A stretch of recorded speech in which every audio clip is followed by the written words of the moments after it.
अस्सलामु अलैकुम वरहमतुल्लाहि वबरकातुहू।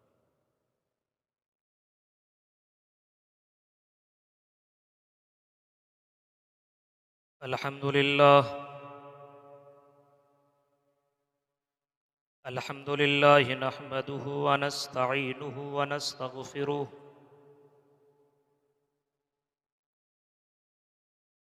व नऊज़ु बिल्लाहि मिन शुरूरि अनफुसिना व मिन सय्यिआति अमालिना।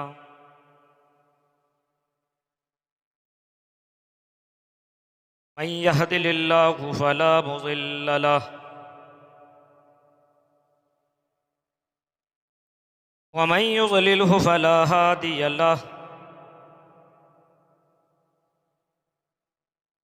वअशहदु अल्ला इलाहा इल्लल्लाहु वहदहु ला शरीक लहु वअशहदु अन्न मुहम्मदन अब्दुहु व रसूलुहु।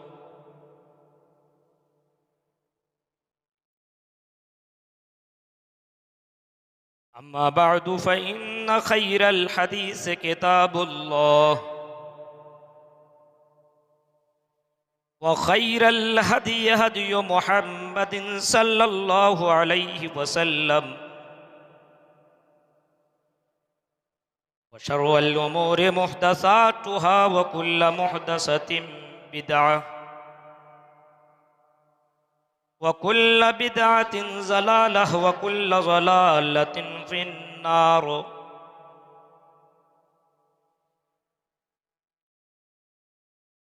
औज़ु बिल्लाहि मिनश शैतानिर रजीम। बिस्मिल्लाहिर रहमानिर रहीम।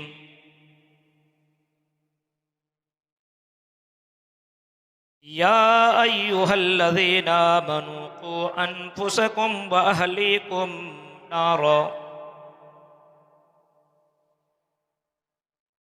वक़ूदुहा अन्नासु वल हिजारतु अलैहा मलाइकतुन ग़िलादुन शिदादुन ला यअसूनल्लाह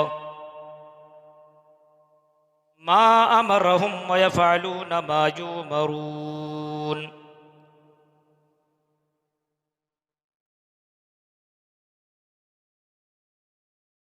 रब्बि इश्रह ली सदरी व यस्सिर ली अमरी वहलुल उक़दतम मिन लिसानी यफ़क़हू क़ौली।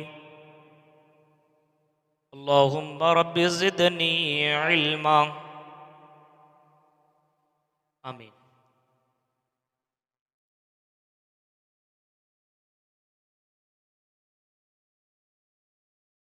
इस अज़ीमुश्शान इजलास आम की सदारत कर रहे सदर मुहतरम फ़ज़ीलतुश शेख अब्दुर्रहमान बिन उबैदुल्लाह रहमानी हफ़िज़हुल्लाह व तवल्ला, नाजिम जलसा हाफिज़ सईदुर्रहमान सलफ़ी हफ़िज़हुल्लाह व तवल्ला, स्टेज पर तशरीफ़ फरमा मुअज़्ज़ज़ उलमाए किराम,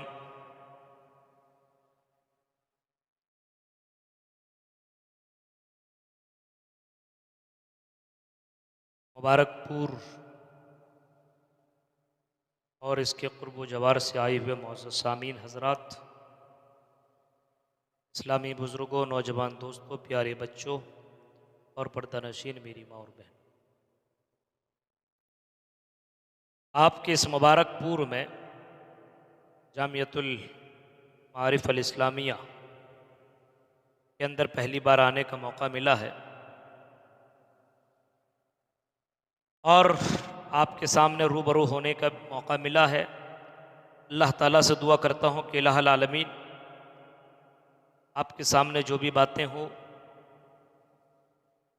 वो बातें या तो रब के कुरान से हो या जनाब मुहम्मदुर रसूलुल्लाह सल्लल्लाहु अलैहि वसल्लम के फरमान से हो। साथ ही साथ हम जमीअ मुसलमानों को उन बातों के ऊपर संजीदगी के साथ सुनने की, गौर व फिक्र करने की, उसके बाद कहने वाले को भी और सुनने वाले को भी अमल करने की अल्लाह पूरी पूरी तौफीक अता फरमाए। आमीन। अभी आप शादाब फजल साहब से खिताब सुन रहे थे। और मेरे बाद दो इल्मी शख्सियत को भी आपको सुनना है, शेख रज़ाउल्लाह सलफ़ी साहब को और शेख अज़हर बिन अब्दुर्रहमान साहब को। इन दोनों शयूख को आपको सुनना है और मुझे खिताब के बाद निकलना है, इस वजह से बहुत लंबी चौड़ी आपके सामने गुफ्तगू नहीं करनी है। मैंने कुरान करीम सूरह तहरीम की एक आयत आपके सामने तिलावत की है। इस आयत की रोशनी में आज मुझे इस्लाह मुआशरा के ताल्लुक से बात करनी है, जो यहाँ पे मुझे मौजू दिया गया है। हम अगर अपने मुआशरे के ऊपर गहरी नज़र दौड़ाएंगे और अपने समाज को देखेंगे तो आपको ज़ाहिरी तौर पर तो मुसलमान नज़र आएंगे। मस्जिदों से अजानों की आज़ान की आवाज़ तो आती है,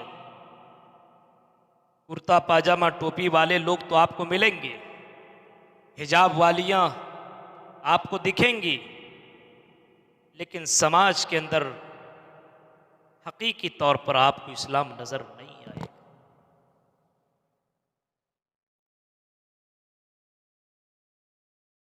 आज़ान होती है, मुअज्जिन आज़ान देते हैं, लेकिन मस्जिदें हमारी वीरान हैं। मदरसे बड़े बड़े खुले हुए हैं, लेकिन मदरसों में पढ़ने वाले तलबा और तालिबात की कमी है। आज अगर मुआशरे के ऊपर नज़र दौड़ाएंगे तो मुआशरा हर वो बुराई कर रहा है, या मुआशरे के अफराद हर वो बुराई कर रहे हैं जो काम उसको नहीं करना चाहिए था।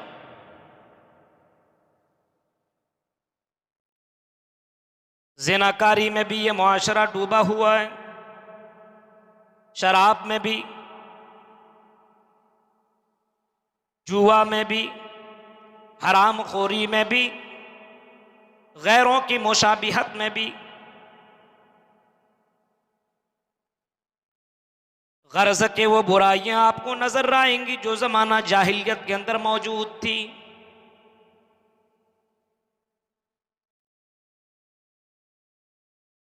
वो बुराइयां आपको दिखेंगी। अब सवाल ये पैदा होता है कि मौलवी साहब ये बताइए, इस मुआशरे की इस्लाह कैसे हो? कहीं से अगर कोई डॉक्टर ऐसी दवाई दो तो हम ला करके खिला दें सबको, लेकिन वो दवाई भी हमें और आपको नहीं मिल पा रही है कि दवाई खिला दो ठीक ठाक हो जाए। कोई ऐसा एंटीवायरस ला दो कि वो एंटीवायरस दे दो और सारे वायरसेस खत्म हो जाए। वो एंटीवायरस भी हमारे पास मौजूद नहीं है।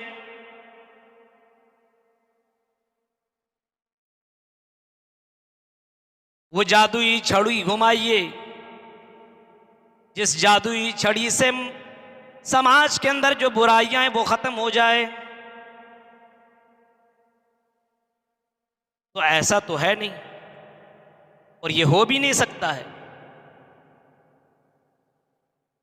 अब हम और आप अपने इस मुआशरे की इस्लाह तो हर कोई करना चाह रहा है, हर कोई अमीर हो या गरीब, आलिम हो या जाहिल, काम करने वाले हो या घर में बैठ करके रहने वाले हो, हर कोई चाहता है कि मुआशरा सुधर जाए।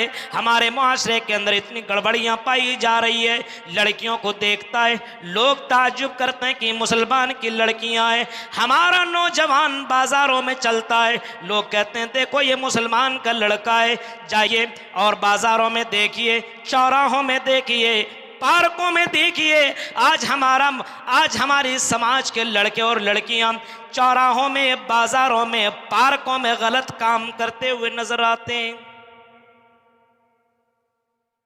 अफसोस तो हर कोई कर रहा है और इस्लाह मुआशरा के नाम से बहुत सारे जलसे भी हो रहे हैं।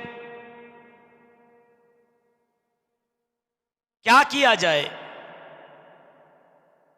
हम कोई नया तरीका आपके सामने रखेंगे नहीं, वही तरीका रखेंगे जो नबियों का तरीका था, जो रसूलों का तरीका था, जो तरीका जनाब मोहम्मद रसूलुल्लाह का तरीका था। नबियों को अल्लाह ने भेजा, रसूलों को, पैगंबरों को, ऋषियों को, मुनियों को अल्लाह ताला ने रूए ज़मीन के अंदर भेजा ताकि बुराइयों को ख़त्म किया जाए। और नबियों ने अपने समाज के अंदर जिन जिन बुराइयों को देखा उन बुराइयों को ख़त्म करने की कोशिश की। फिक्र थी उनको अपने समाज के अंदर से उन बुराइयों को ख़त्म करने की। रातों दिन मेहनत करते रहे, फिक्र करते रहे किस तरीके से समाज के अंदर से ये बुराइयां ख़त्म हो जाए। हज़रत इब्राहीम अलैहिस्सलातु वस्सलाम को देखिए, जब हज़रत इब्राहीम ने अपने कौम के लोगों को देखा कि कौम के लोग और मेरे खुद बाप ये मूर्ति बनाने में और मूर्ति के पूजा करने में और मूर्ति बेचने में लगे हुए हैं, हज़रत इब्राहीम ने अपने कौम और अपने बाप से कहा था, इज़ क़ाला लिबनीहि मा ताबुदून इज़ क़ाला लिअबीहि व क़ौमिहि, ऐ मेरे अब्बू और मेरे कौम के लोगों ये बताओ, मा हाज़ि तमासीरुल्लती अंतुम लहा आकिफून, ऐ मेरी कौम के लोगों तुम इन मूर्तियों के सामने क्यों तुम बैठते हो, इनको तुमने लाजिम क्यों पकड़ रखा है, इनकी इबादत क्यों करते हो, क्यों इन मूर्तियों को तुम सजदा किया करते हो, इन मूर्तियों के सामने तुम क्यों चढ़ावा चढ़ाते हो, बताओ तो सही। कौम वालों ने जवाब दिया था, कालू, उन कौम वालों ने कहा था, इन्ना वजदना आबाना लहा आबिदीन, हमने अपनी कौम, हमने अपने बाप दादाओं को यही करते हुए पाया, हमारी आँख खुली तो हमने यही देखा, हमने यही काम करते हुए पाया है। हज़रत इब्राहीम ने ऐसे मौके पे जवाब दिया था, अंतुम वाबा अंतुम, तुम और तुम्हारे जितने भी लोग हैं जो इस मामले में पड़े हुए हैं, सब के सब खुल्लम खुल्ला गुमराही के अंदर मौजूद हैं। हज़रत इब्राहीम ने अपनी कौम को समझाया, अपने बाप को भी समझाया, ऐ मेरे अब्बू, इज़ क़ाल लिअबी इज़ क़ाल या अबति लिमा ताबुदु मा ला यस्माउ वला युबसिरु वला युगनी, आई मेरे अब्बू जिस माबूद की आप इबादत किया करते हैं, यह माबूद न सुनने की ताकत रखता है न तुम्हारे जवाब देने की ताकत रखता है, आई मेरे अब्बू इस माबूद की इबादत न कीजिए। हज़रत इब्राहीम ने अपने कौम के अंदर जिस बुराई को देखा उस बुराई को ख़त्म करने की कोशिश की। हमारा काम है कोशिश करना, पैर हाथ पकड़ कर और सब कुछ करके किताब उताब सब बंद करके चुप हो जाइएगा, अरे जलसा से क्या फ़ायदा है, जलसे से क्या होता है, ये मौलवियों के नौटंकी है, जलसा करता है बस।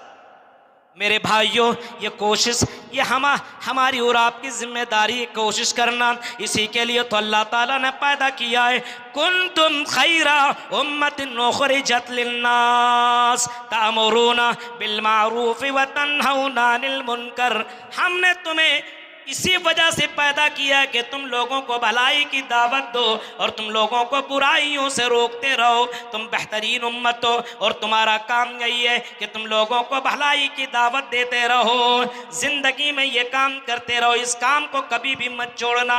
नबियों का यही काम था। हज़रत इब्राहीम ने भी अपने कौम को दावत दी, हज़रत सालेह अलैहिस्सलाम ने भी अपनी कौम को दावत दी। वैला मदयना अखाहुम शुआइबा, हज़रत शुआइब ने भी अपने कौम को भी दावत दी। हजरत शुआइब ने अपनी कौम के लोगों को देखा कि कौम के लोग बुराइयों में डूबी हुई है और कौम के लोग कई बुराइयों में मुलव्विस हैं। हजरत शुआइब ने देखा कि लोग डंडी मारा करते हैं, चोरी किया करते हैं, जमीन में फसाद किया करते हैं, लोग एक दूसरे की जमीन के ऊपर नाजायज तौर पर कब्जा किया करते हैं। हजरत शुआइब कहते हैं, ऐ मेरी कौम के लोगों, ऐ मेरी कौम के लोगों, एक अल्लाह की इबादत करो, एक अल्लाह की इबादत करो। फिर फरमाया, ऐ मेरी कौम के लोगों, नाप तौल में कमी मत करो, जमीन के अंदर फसाद मत करो। कौम को समझाने की कोशिश की, सुधारने की कोशिश की। इसी तरीके से हजरत लूत अलैहिस्सलाम ने भी अपनी कौम को भी बुराइयों से मना किया। तमाम नबियों का यही काम था, क्योंकि कुरान कहता है वलक़द बअसना फ़ी कुल्लि उम्मतिन रसूलन अन इअ्बुदुल्लाह वज्तनिबुत ताग़ूत। हमने जितने रसूल, पैगंबर, ऋषियों को, मुनियों को दुनिया में भेजा, मकसद यही था कि एक अल्लाह की तरफ बुलाया जाए, एक अल्लाह की इबादत की तरफ बुलाया जाए और लोगों को बुराइयों से मना किया जाए, शिरक से रोका जाए, बिदअत से रोका जाए, गलत कामों से रोका जाए। तमाम नबियों ने रोका और हर उम्मत के अंदर कोई ना कोई डराने वाला आया। लिकुल्ले कौमिन हाद, हर उम्मत के अंदर, हर कौम के अंदर कोई ना कोई डराने वाला ज़रूर आया।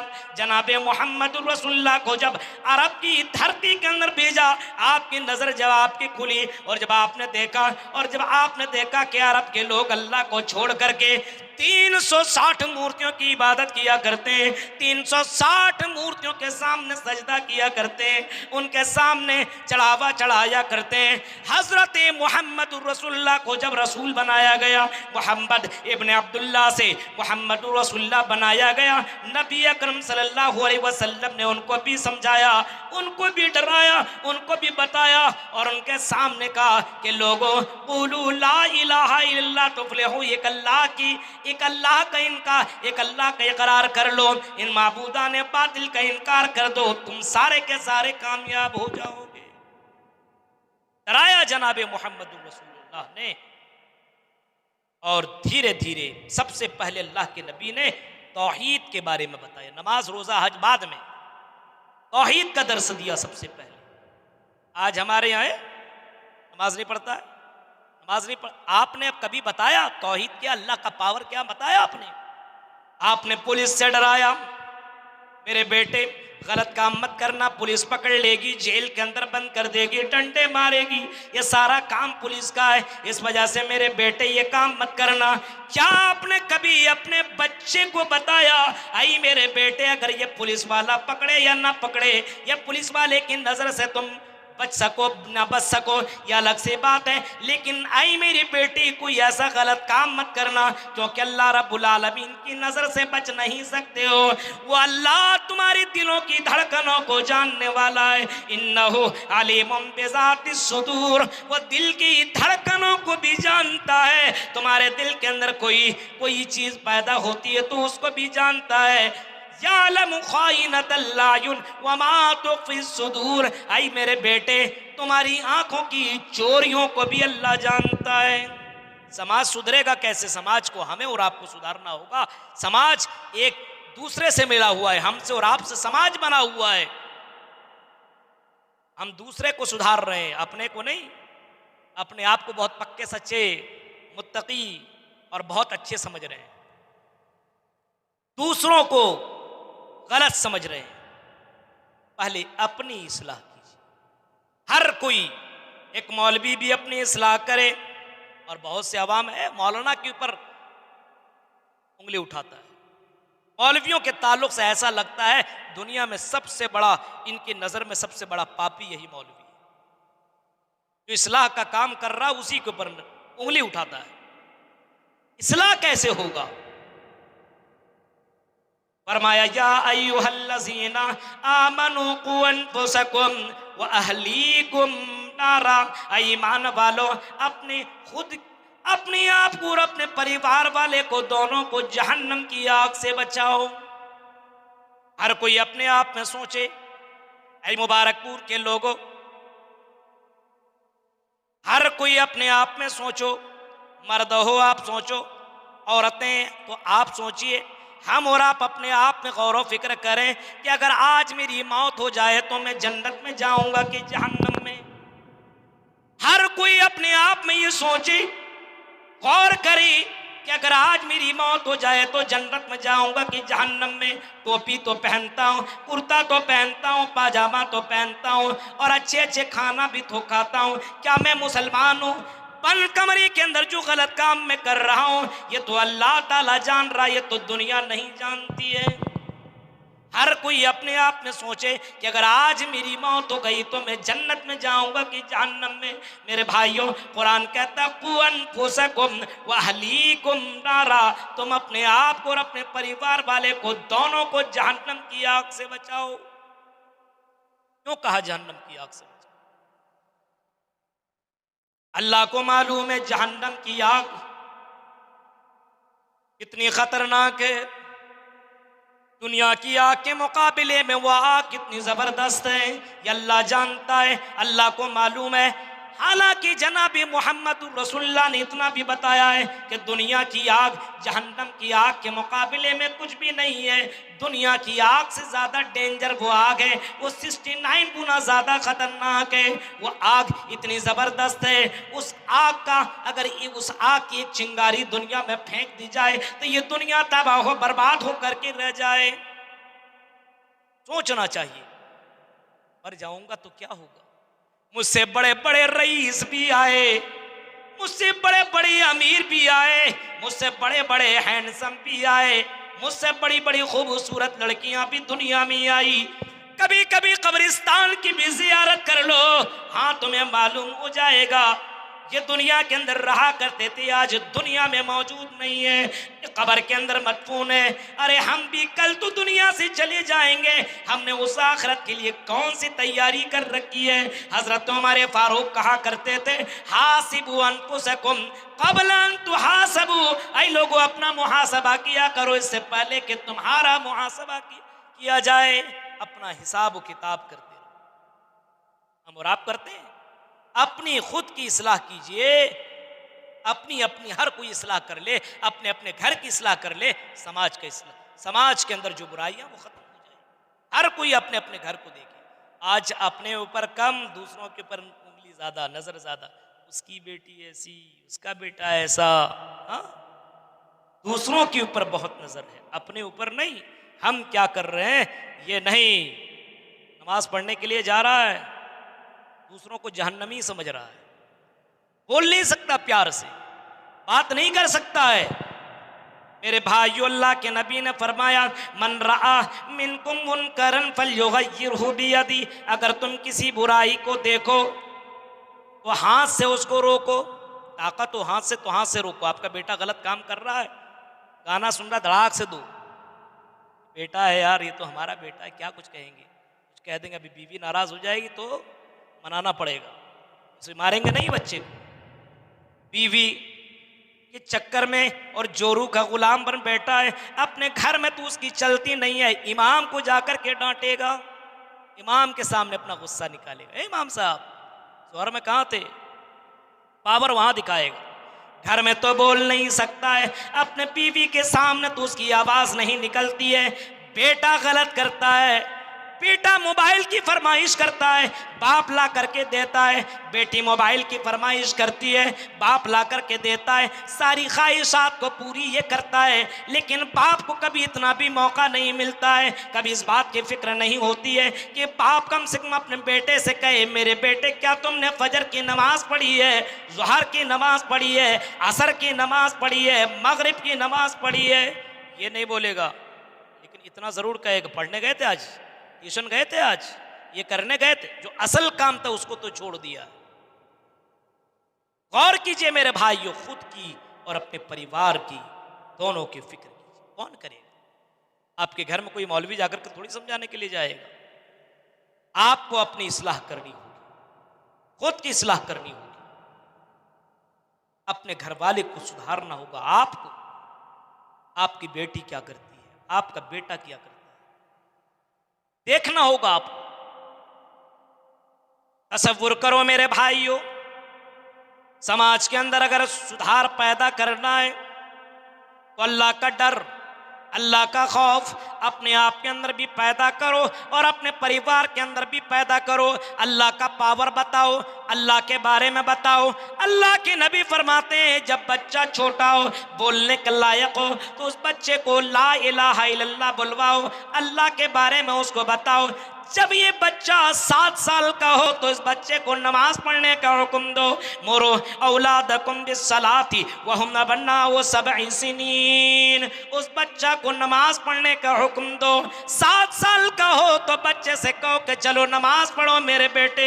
ये नमाज अल्लाह को बहुत ही ज़्यादा पसंद है। ये नमाज जनाबे मोहम्मद रसूलुल्लाह को बहुत ही ज़्यादा पसंद थी। इस वजह से मेरे बेटे चल तुम भी नमाज पढ़ो, मैं भी नमाज पढ़ूंगा। और नमाज नहीं पढ़ोगे तो अल्लाह नाराज हो जाएगा। अपने बेटे को बताओ, आई मेरे बेटे क़यामत के दिन सबसे पहला सवाल इसी नमाज के ताल्लुक से होगा। अव्वलो मा युहासबु बिल अब्दु यौमल क़ियामति अस्सला। आई मेरे बेटे याद रखो, अगर तुमने नमाज दुनिया में छोड़ दी, क़यामत के दिन पहला सवाल इसी बारे में होगा। बाप ही नमाज नहीं पढ़ रहा है तो बेटी को कौन बोलेगा, और माँ नहीं पढ़ रही है तो बेटी को कौन बोले, दूसरा तो बोल नहीं सकता है। 7 साल का हो तो नमाज पढ़ने का हुक्म दो, और आगे बढ़िए 10 साल का हो, ना पढ़े तो मारो। मारेंगे? नहीं मारेंगे, बेटा है ना, कैसे मारेंगे? मेरे भाइयों जरा सोचिए, हम अपने समाज की इस्लाह कैसे करें? आपको कदम उठाना पड़ेगा। आपका बच्चा गलत करता है तो आपको उस बच्चे के ऊपर एक्शन लेना पड़ेगा। इन मस्जिदों को आबाद कौन करेगा? क्या झारखंड से इस मस्जिद के अंदर नमाज पढ़ने के लिए आएंगे? क्या बम्बई से इस मस्जिद के अंदर नमाज पढ़ने के लिए आएंगे? अपने समाज के लोगों को मस्जिद की तरफ माइल करना पड़ेगा। ये हमें और आप, हमारी और ये आपकी जिम्मेदारी है। खुद नमाज पढ़ने नहीं जा रहे, बेटा जा नमाज पढ़ने के लिए, जाएगा बेटा? खुद मोबाइल में लगे हुए हैं और बेटे के सामने गाना भी सुन रहे हैं, सब कुछ देख रहे हैं, सारा गलत काम कर रहे हैं, और बेटे को है बेटा चल जा कुरान पढ़, और यहाँ बाप गाना सुन रहा है, बेटा कुरान पढ़ेगा? मेरे भाइयों, पहले खुद की इस्लाह कीजिए, खुद की फिक्र कीजिए, उसके बाद अपने परिवार की फिक्र।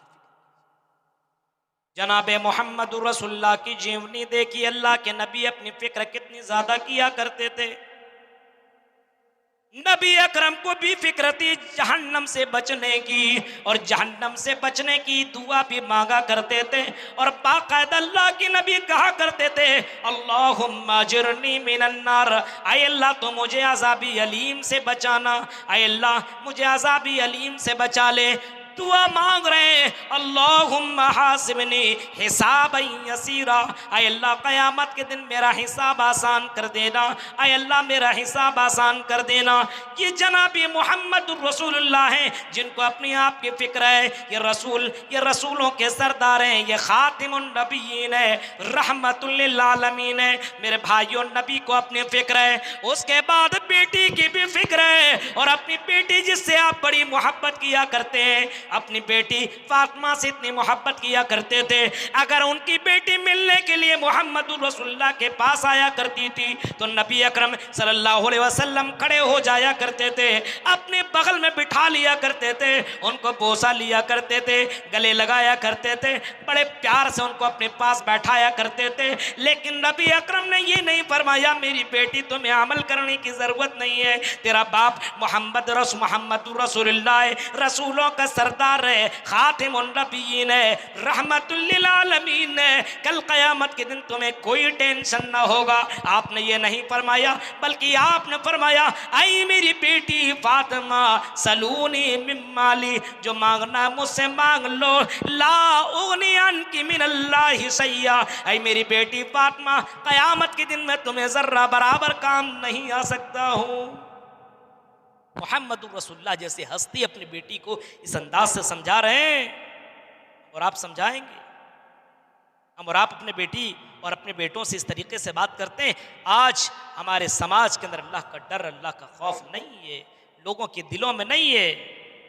आज हमारे नौजवान लड़कों की जिंदगियों को देखिए आप, स्टेटस लगाता है, लड़कियों को देखिए आप, तस्वीरें अपलोड करता फेसबुक में, और बाकायदा लिखती है बताओ मैं कैसी लग रही हूं, जो कमेंट करेगा उसको नंबर दूंगी। ये हाल है, इस समाज का ये हाल है। मेरे भाइयों, गौर कीजिए आप, लड़कों के अंदर मुकाबला चलता है, तेरे पास कितनी है, मेरे पास इतनी है। आज मुकाबला हो रहा है बुराइयों में, अच्छाइयों में नहीं।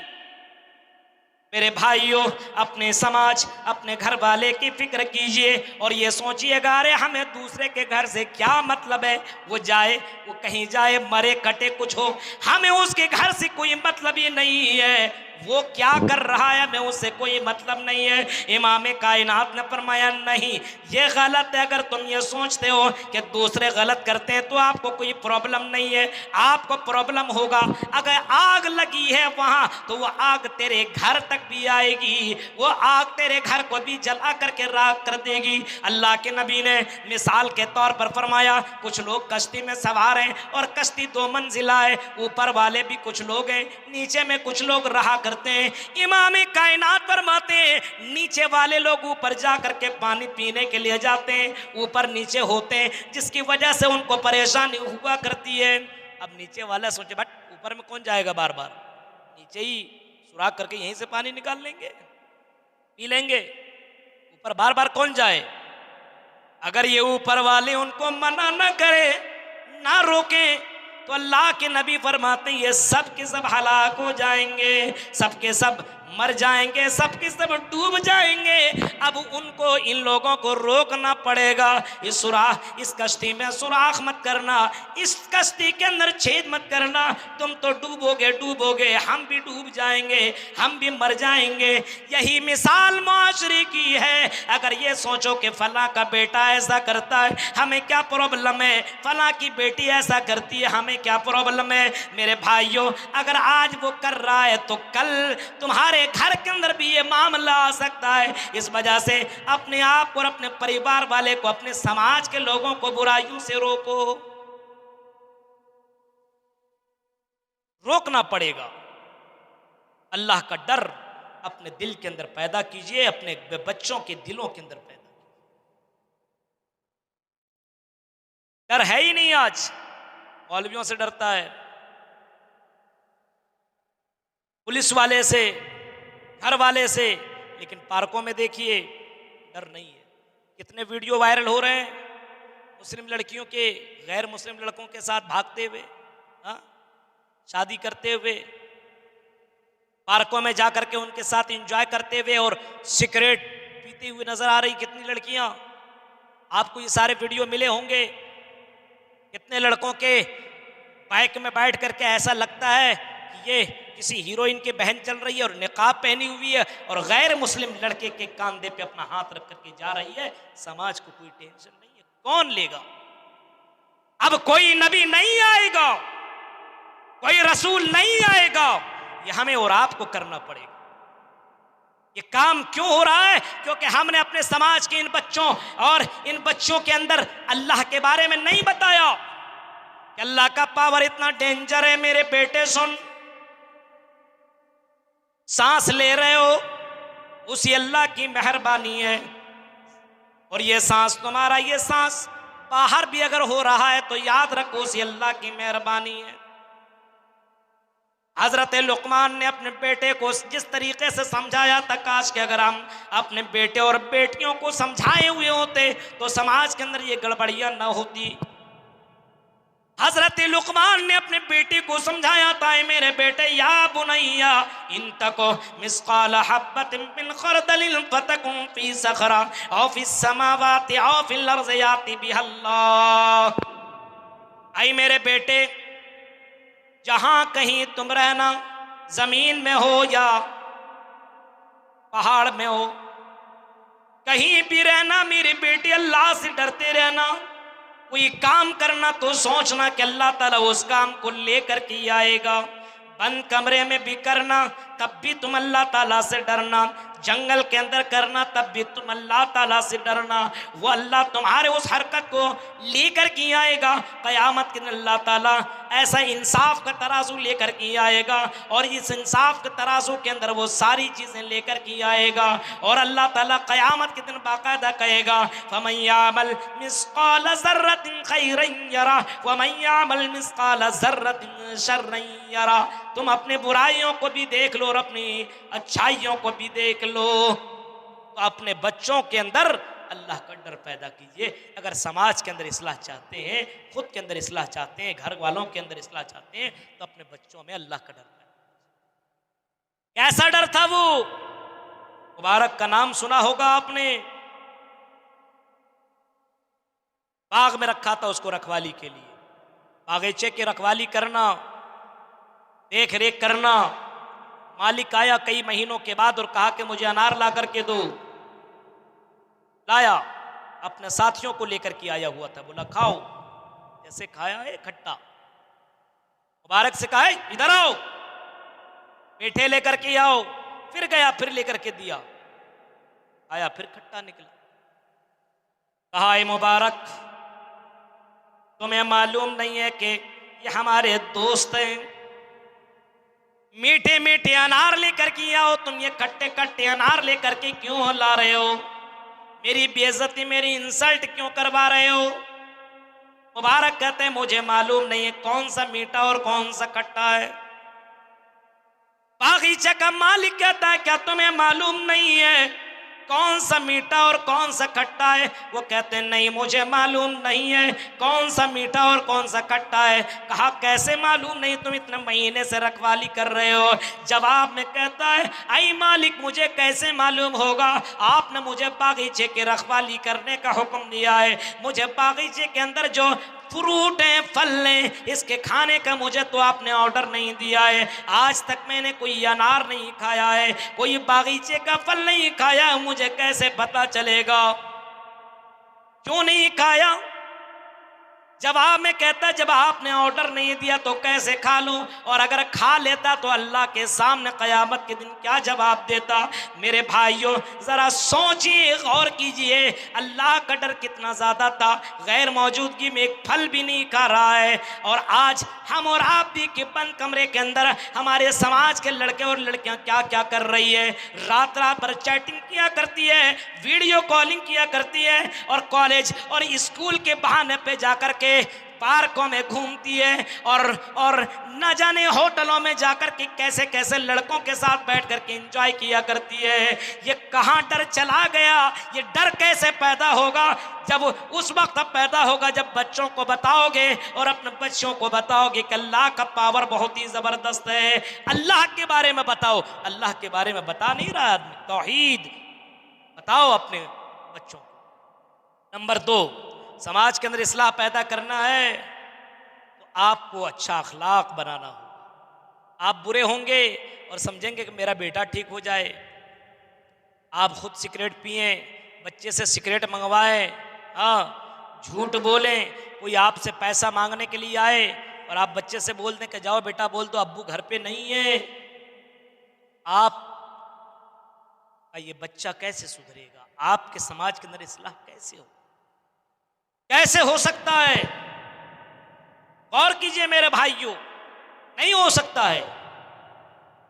अपने बच्चे के सामने आप बिल्कुल ऐसा बन करके दिखाएं और ऐसा रहें। आजान की आवाज हो तो आजान का जवाब दो, तुम भी दो, तुम्हारी बीवी को चाहिए कि वो भी दे, और तेरा बच्चा भी जवाब देगा। तुम जैसा करोगे तुम्हारा बच्चा भी वैसा करेगा। फरमाया मा मिन मौलूदिन इल्ला यूलदु अलल फितरा, हर बच्चा इस्लाम के ऊपर पैदा होता है। हाँ, अल्लाह के नबी फरमाती हैं इज़ा क़ालल मुअज़्ज़िन अल्लाहु अकबर अल्लाहु अकबर, जब मुअज़्ज़िन कहे अल्लाहु अकबर फ़क़ूलू अल्लाहु अकबर, तो तुम भी कहो अल्लाहु अकबर। इज़ा क़ालल मुअज़्ज़िन अशहदु अल्ला इलाहा इल्लल्लाह, जब मुअज़्ज़िन कहे अशहदु अल्ला इलाहा इल्लल्लाह, तो तुम भी कहो अशहदु अल्ला इलाहा इल्लल्लाह। अपने बच्चों को ये कौन सिखाएगा? तेरे घर के अंदर मौलवी जाकर के नहीं सिखाएंगे, तुम्हें जोर से बोलना पड़ेगा, तब ये तेरा बच्चा सुनेगा तो वो भी पढ़ेगा, तेरा बच्चा वही जवाब देगा जो तुम बोलोगे। अपने बच्चे को अच्छा बनाना है तो तुम्हें अच्छा अखलाक पेश करना पड़ेगा, अपनी जबान के ऊपर तुम्हें कंट्रोल करना पड़ेगा। किसी से बात कर रहे हो खाली गाली में बात कर रहे हो, बेटा क्या सुने क्या सीखेगा? गाली। किसने सिखाया? आपने सिखाया। और धीरे धीरे यही आगे बढ़ेगा और बुराइयों में डूब जाएगा। अच्छा अखलाक बनाइए। कोई गलत काम करे तो ऐसा नहीं कि तू जहन्नमी, तू ऐसा तू वैसा तू वैसा। नबी अकरम के पास या ये कह लिए मस्जिद के अंदर एक देहाती आया और पेशाब कर दिया। आपने उसको बहुत ज्यादा डांटा फटकारा नहीं, बल्कि प्यार से समझाया। क्या समझाया? ये अल्लाह का घर है, यहाँ पेशाब मत करो। अरे जमीन है, जाओ बाहर कर लो, यहाँ मत किया करो। इसके अंदर अल्लाह की इबादत होती है। अपने प्यार से समझा। हमारे यहाँ देखिए बहुत से लोग ऐसे होते हैं, नमाज पढ़ने के लिए कोई आया और अगर मोबाइल की घंटी बज गई, सलाम फेरने के बाद मौलवी साहब, इमाम साहब इतना डांटेंगे, लगेगा सबसे बड़ा गुनाह उसी ने किया। अरे भाई हो गया। एक आदमी नमाज पढ़ रहा था, मोबाइल की घंटी बज गई। तकरीर सुनकर के गया था, ईमान ताज़ा हुआ तो सोचा नमाज पढ़ना शुरू कर दो। नमाज पढ़ ही रहा था कि मोबाइल की घंटी बज गई। अब उसको मालूम नहीं था मसला कि चलो मोबाइल निकाल करके बंद भी किया जा सकता है, इतना तो कर सकते हैं। नहीं किया बंद। इमाम साहब सलाम फेरने के बाद उसको बहुत डांटे। वो ऐसा है जाहिल गंवार, कुछ जानता नहीं, मस्जिद है ये है वो है, बहुत डांटा। वहां से निकला और शराब की दुकान पे पहुंचा। बोला लाओ तो शराब। शराब गिलास में भर दिया और गिलास से पीना शुरू किया। गिलास जमीन के ऊपर टूट गया। मालिक दौड़ते हुए आया और कहा कि आपको कहीं चोट तो नहीं लगी है? वेटर को बुलाया कि घबराने की जरूरत नहीं है, तुम्हें दूसरा गिलास दिया जाएगा। अब ये सोचने लगा कि हमारा इमाम ज्यादा अच्छा है कि ये शराब बेचने वाला ज्यादा अच्छा है। मेरे भाइयों, हमारा अखलाक गया तो कहां गया? हमारे अंदर अखलाक की कमी आ गई है। हम एक दूसरे की इज्जत नहीं करते। अगर कोई गलत करता है तो फौरन उसको काफिर कहते हैं, फौरन उसको जहन्नमी बता देते हैं। प्यार से समझाओ।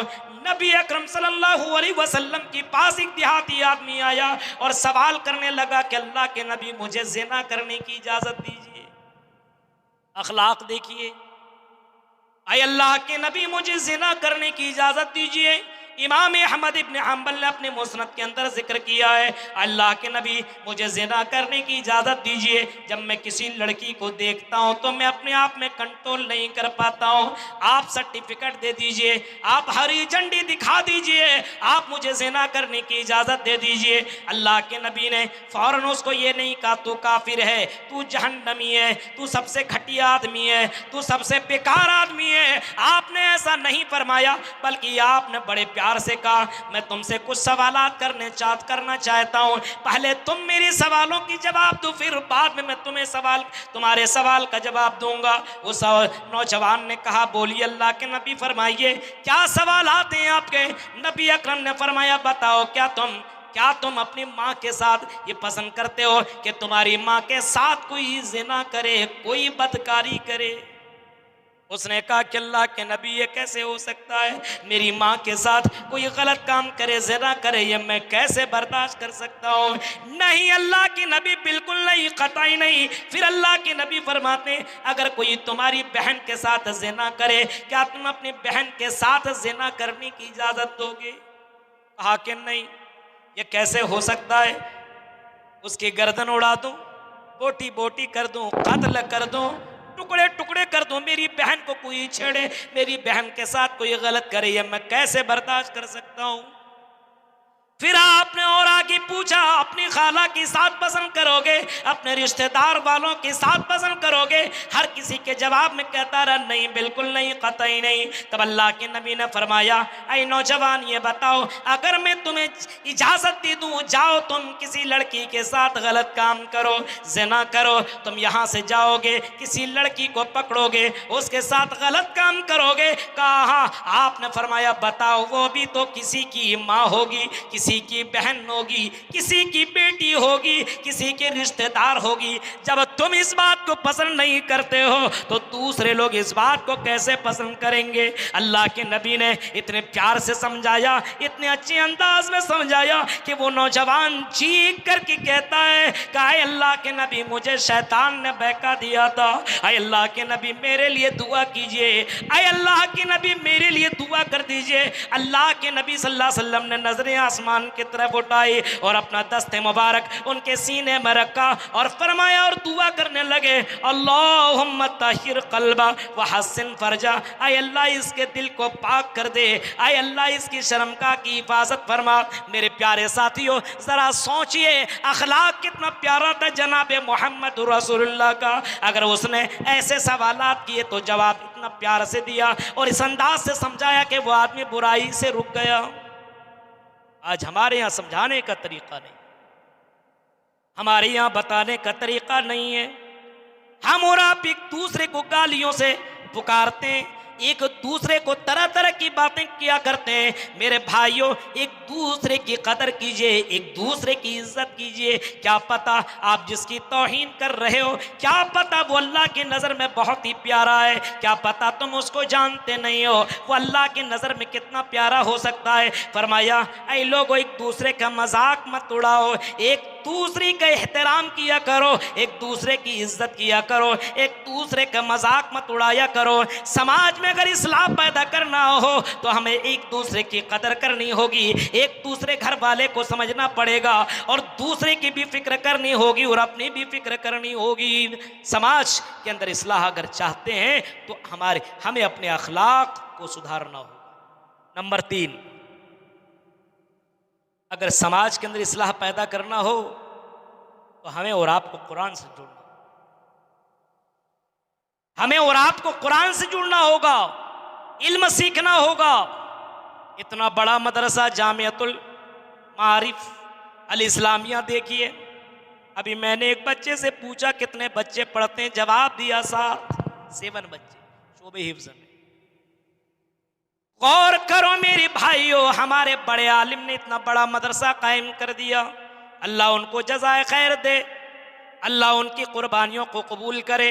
आई मुबारकपुर के लोगों, इतना बड़ा मदरसा बना लेना ये सबकी बस की बात नहीं है। कितनी मेहनत की होगी, कितनी कोशिशें की होगी और इतना बड़ा मदरसा बनाए। अब ये मौलाना ही मदरसा बनाए और मौलाना ये मदरसा चलाएं, चंदा भी ये सब करें, सारा काम यही करो। तुम बैठे बैठे क्या कर रहे हो? क्या तुम्हारी जिम्मेदारी नहीं है? क्या तुम्हारी जिम्मेदारी नहीं बनती है कि हमारे गाँव के अंदर इतने बड़े बड़े आलिम हैं, हमारे गाँव में इतना बड़ा मदरसा है, इस मदरसे को कैसे चलाया जाए? हम अपने बच्चों को दीनी तालीम कैसे दें? इस्लाम तो कहता तलबुल इल्म फरीज़तुन अला कुल्ले मुस्लिम, हर किसी को चाहिए, हर किसी को चाहिए कि वो बुनियादी तालीम हासिल करे।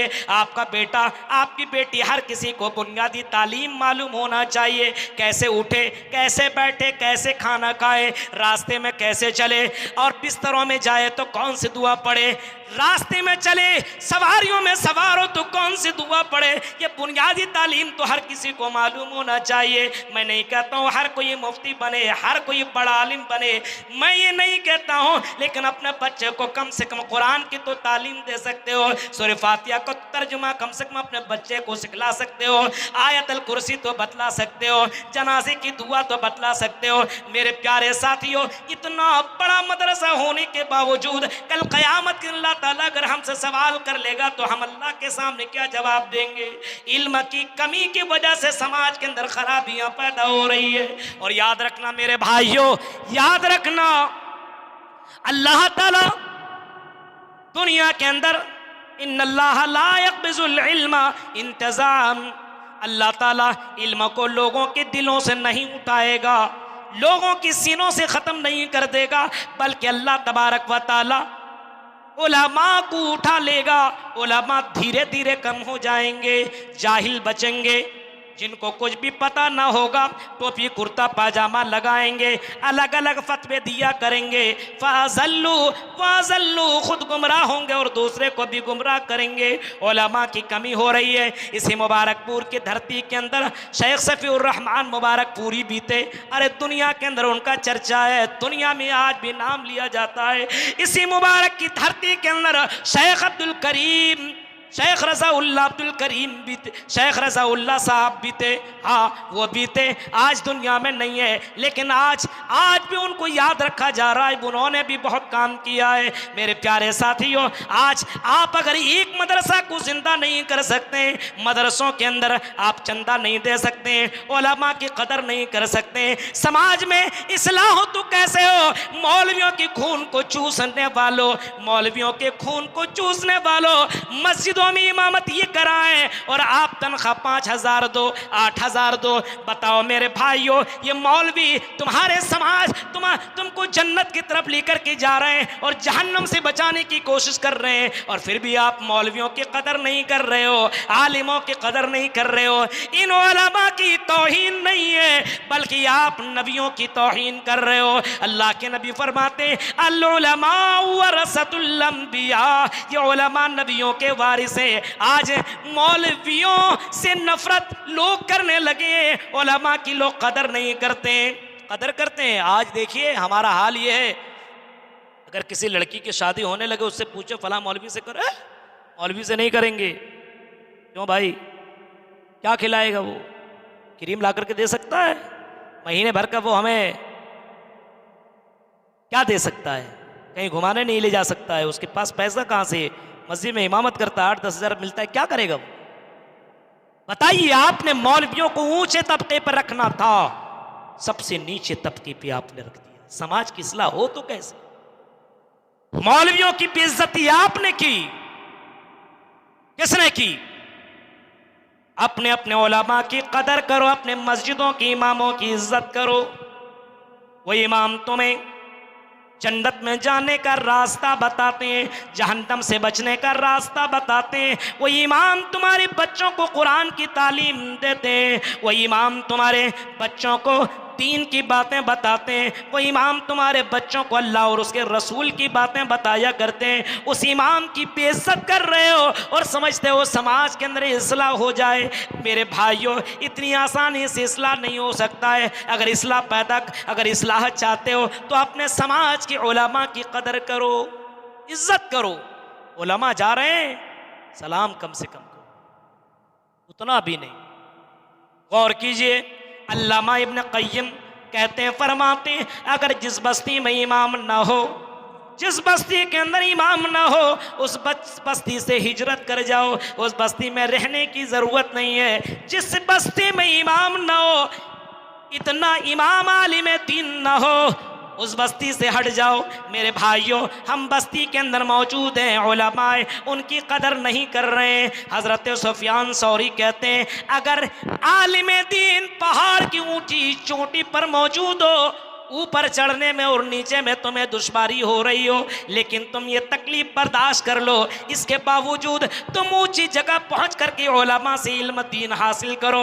मेरे भाइयों, इतनी कष्ट और इतनी तकलीफ के बाद इल्म हासिल करने का हुक्म दिया गया है। तुम्हारे बगल में ये मदरसा, अपने बच्चों को मदरसा नहीं भेज सकते हो, कॉलेज भेज सकते हो, यूनिवर्सिटियों में भेज सकते हो, स्कूलों में भेज सकते हो। मेरे प्यारे साथियों, अपने बच्चों को दीनी तालीम दो। जब कुरान नहीं पढ़ाओगे तो मेरे भाइयों उनका ईमान कैसे बढ़ेगा? अल्लाह कहता है, वइज़ा तुलियत अलैहिम आयातुहु ज़ादतहुम ईमाना, जब कुरान की आयतें पढ़ी जाती तो इनका ईमान बढ़ता है। मेरे प्यारे साथियों, जरा तसव्वुर कीजिए, सोचिए, आज हमारे समाज के अंदर कितनी गड़बड़ियां पाई जा रही है। हम कुरान से हमने अपने आप को दूर कर रखा है। रमज़ान का महीना आता है, कुरान निकाल लेते हैं, कितना कुरान ख़त्म किया? 2, 3, 4, 5, 10 इतना बोलते हैं। मेरे भाइयों, 11 महीने तक कुरान उठा करके देखते नहीं है। अपने अपने मोबाइलों को चेक करो, आज के नौजवान का मोबाइल अगर देखा जाए, एक से गाना रखा हुआ है, रिंगटोन तो मत पूछिए। अभी नई फिल्म एक तो आई है पठान मूवी करके, उसी का रिंगटोन लगाया हुआ है। आप मौलवी साहब होकर के फोन लगाइए, गाना सुनाई दे रहा है आपको। अब बताइए, इन नौजवानों ने अपने मोबाइल के अंदर रिंगटोन भी लगाया तो गाना लगाया, क्यों? इल्म की कमी है मेरे भाइयों। अपने बच्चों को बनाओ, वरना याद रखिए, कुर्ब क़यामत में जहालत बढ़ जाएगी, इल्म उठ जाएगा और तबाह हो बर्बाद होकर के रह जाओगे। अल्लाह के नबी ने फरमाया अगर दावत व तबलीग का काम ना हो, अगर ये उलमा ना रहे तो अल्लाह तबारक व तआला इस दुनिया को बाकी नहीं रखेगा। आपने फरमाया ला तक़ूमु अस्सा, क़यामत उस वक्त तक कायम नहीं होगी जब लोग अल्लाह अल्लाह जब तक कहने वाले होंगे, अल्लाह अल्लाह कहने वाले जब तक होंगे तब तक क़यामत कायम ना होगी। जब तक ये तौहीद वाले, जब तक ये उलमा है, तब तक ये दुनिया बाकी है। और जिस दिन ये उलमा ख़त्म हो जाएंगे, ये दुनिया को अल्लाह ताला तबाह हो बर्बाद करके रख देगा। दुनिया के अंदर क़यामत आ जाएगी। मदरसों को जिंदा कीजिए, अपने इमामों की तनख्वाह बढ़ाइए। आपका तो पेट भरता नहीं है, 10, 20, 50 हज़ार कमाते हैं तो कुछ आपको आप बोलते मौलवी साहब दुआ कर दीजिए, दुआ कर दीजिए। अब तसव्वुर कीजिए मेरे भाई 50,000 कमा रहे हैं फिर भी दुआ कर दीजिए, और इमाम साहब को 8,000 6,000 दे रहे हैं, उनके लिए दुआ नहीं है। मौलवी साहब इनके पैसे में बड़ी बरकत है। एक सेक्रेटरी साहब मस्जिद का मुतवल्ली कहने लगा कि आपके पैसे में बड़ी बरकत है। कहा कि अच्छा आप कितने सैलरी पाते हैं? कहा 50,000। हमारे पैसे में बरकत ही नहीं है। मौलवी साहब ने कहा एक मरतबा अदला बदली कर लीजिए, 50 हमें दे दीजिए और हमारा ही 8 ले लीजिए, पता चल जाएगा कितनी बरकत है। मेरे भाइयों आज मुसलमानों के हालात ये है कि सब ले देकर मौलवियों के ऊपर पड़ा हुआ है। इस वजह से अपने उलमा की कदर कीजिए, इस्लाह चाहते हो, क्योंकि उलमा इतनी मेहनत करते हैं, इतनी कोशिश करते हैं। ये उलमा है मेरे भाइयों, इन उलमा की कदर कीजिए, इनकी इज्जत कीजिए, तब आपके समाज के अंदर इस्लाह हो। लड़कियों से कहा जाए मौलवी साहब से नहीं करेंगे, हीरो वो देखिए दाढ़ी रखा, ये किया वो किया, वो क्या खिलाएगा, वो क्या पिलाएगा। मेरे भाइयों जो नमाज नहीं पढ़ता उससे शादी करने को तैयार, जो गैर मुस्लिम है, जो अल्लाह का नाम नहीं लेता उसके साथ शादी करने को तैयार। तसव्वुर कीजिए मेरे भाइयों हालात कितने बुरे हो चुके हैं, उसको बताओ। ईमान से बढ़कर के कोई दौलत नहीं है। आज नहीं कल क़यामत के दिन तुम्हें मालूम होगा ये ईमान की दौलत कितनी बड़ी दौलत है। उस क़यामत के दिन आपको मालूम होगा आसमान और ज़मीन के बराबर अगर सोना अल्लाह के राह में दो, और अगर ईमान नहीं है तब भी तुम जहन्नम से बच नहीं सकते हो। समाज के अंदर इस्लाह पैदा करनी हो तो अपने समाज के अंदर दीन का इल्म सिखाइए, हाफिज कुरान बनाइए, आलिम पैदा कीजिए। धीरे धीरे आलिम कम हो रहे हैं। आलिम क्यों नहीं हो रहे जानते हैं? लोगों के जहन में आ गए मौलवी क्या कमाएगा। मेरे भाइयों अल्लाह के ऊपर भरोसा कीजिए। जो अल्लाह 18,000 से ज्यादा मखलूकात को रोजी रोटी दे सकता वो अल्लाह तुम्हें भी देगा। खिलाने पिलाने वाला वही अल्लाह है। ये दुनिया आज है, पता नहीं इस दुनिया कब फना हो जाए, खत्म हो जाए। इस दुनिया की ज्यादा फिक्र मत करो, आने वाली जिंदगी की फिक्र करो। और याद रखो सबसे बड़ा अक्लमंद और सबसे बड़ा चतुर और सबसे बड़ा चालाक आदमी वो है जो मरने के बाद की जिंदगी की तैयारी करता हो। आपने फरमाया अल कय्यसु मन दाना नफ्सहु आमिला लिमा बादल मौत। सबसे बड़ा अक्लमंद और सबसे बड़ा चतुर और चालाक आदमी वो है जो मरने के बाद की जिंदगी की तैयारी करता हो। मरने के बाद की जिंदगी की तैयारी करो, तुम भी तैयारी करो, अपने बच्चों से भी तैयारी करवाओ, अपने फैमिली से भी तैयारी करवाओ। रात की तारीकी में अगर नमाज पढ़ने के लिए उठो, तुम्हें मालूम हो कि ये नमाज अल्लाह को बहुत ही ज्यादा पसंद है।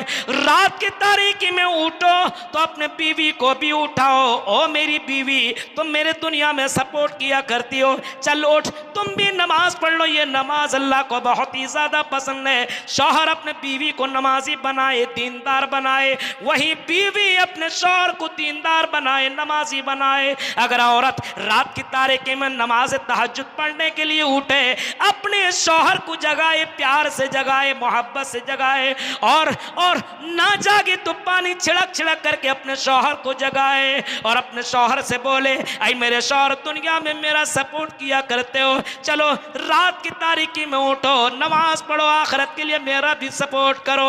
अपने बच्चों को भी जगाओ, अपने बच्चियों को भी जगाओ। मेरे भाइयों ये हमें करना पड़ेगा, ये कोई दूसरा नहीं करेगा, ये हमें और आपको ये काम करना ही पड़ेगा। मरने के बाद की जिंदगी की तैयारी करनी होगी, उसकी फिक्र कीजिए। मेरे भाइयों 1 घंटे की ये तकरीर हो चुकी है और मुझे निकलना है, मुझे ड्यूटी भी करनी है। लंबा सफ़र तय करके आया हूँ और मुझे बहुत दूर भी जाना है। इंशाअल्लाह ज़िंदगी ने वफ़ा की तो आपसे दोबारा मेरी मुलाकात होगी। समाज के इस्लाह के लिए हम सबको मिल करके, ये नहीं कि खाली मौलवी साहब ये काम करें, वही दावत व तबलीग करें, वही करें, नहीं। मन रआ मिनकुम मुनकरन फल्युगय्यिरहु बियदिही, मन रआ मिनकुम में सब कोई दाखिल है, चाहे आलिम हो चाहे गैर आलिम हो, हर कोई इस्लाह करने की कोशिश करिए। आपके सामने कोई गलत हो रहा तो आप रोकिए, अगर मौलाना के सामने गलत हो तो मौलवी भी रोके। मेरे भाइयों, हर किसी की ये जिम्मेदारी है और हर किसी की हर किसी से उसकी जिम्मेदारी के बारे में सवाल किया जाएगा। कुल्लुकुम राइन व कुल्लुकुम मसूलन अन रइयतिही। ये चंद बातें थी जो मैंने आपके सामने रखी है, इस उम्मीद के साथ शायद कि उतर जाए तेरे दिल में मेरी बात। रब्बुल आलमीन जो बातें बताई गई है, इन बातों के ऊपर हम जमी मुसलमानों को अमल करने की अल्लाह तौफीक अता फरमा। जब तक जिंदा रख अल्लाह इस्लाम के ऊपर जिंदा रख, जब भी खात्मा हो ईमान के ऊपर खात्मा हो। आमीन। व आखिर दावाना अल्हम्दुलिल्लाहि रब्बिल आलमीन। अस्सलामु अलैकुम व रहमतुल्लाहि व बरकातुहू।